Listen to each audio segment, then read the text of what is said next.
Invité dans l'émission Les 4 vérités, diffusée sur France 2 ce mardi 29 novembre au matin, Jordan Bardella a été interviewé par Thomas Soto.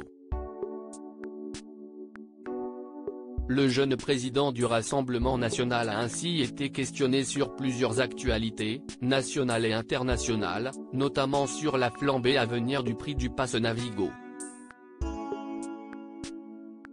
À plusieurs reprises, le journaliste a tenté de recentrer l'entretien pour essayer d'obtenir des réponses plus précises de la part de son interlocuteur, en vain.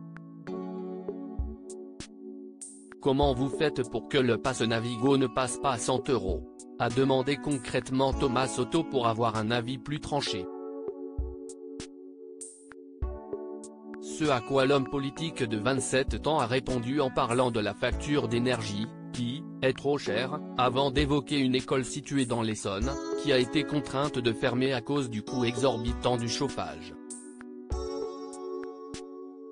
C'est peut-être le sujet, Jordan Bardella, mais ça n'est pas ma question, a répliqué le journaliste.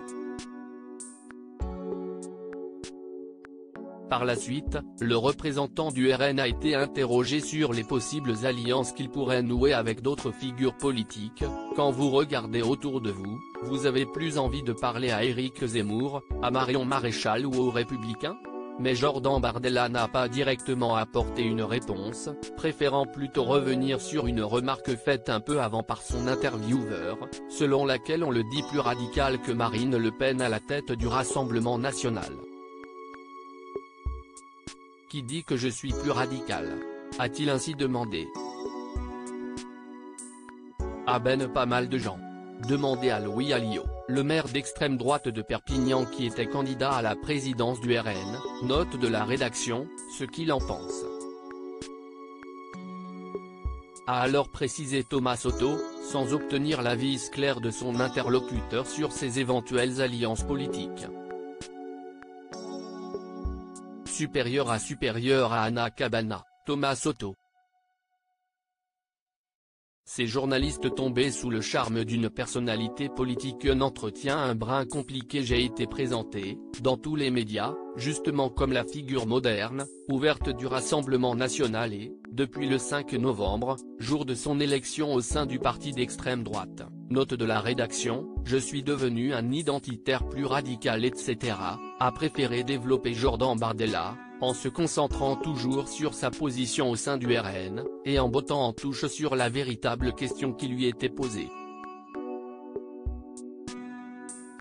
De quoi faire tiquer Thomas Soto et le pousser à reformuler son interrogation. Vous n'avez pas du tout envie de répondre à mes questions vous, ce matin. Ma question si est-ce que vous regardez du côté d'Éric Zemmour, de Marion Maréchal, des Républicains? Où sont vos alliés pour demain?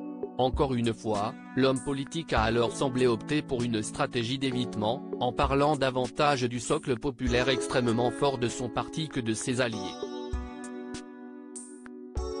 À la fin du bref entretien, le journaliste n'a pas manqué de remercier malgré tout son invité, avant de rendre l'antenne. J'ai essayé de répondre à vos questions, a lâché le représentant du RN. Ouais, vous n'avez pas toujours réussi, a répondu le présentateur télé, taquin, en gardant le sourire. Article écrit avec la collaboration de 6 médias Crédit Photo, Capture Écran France 2.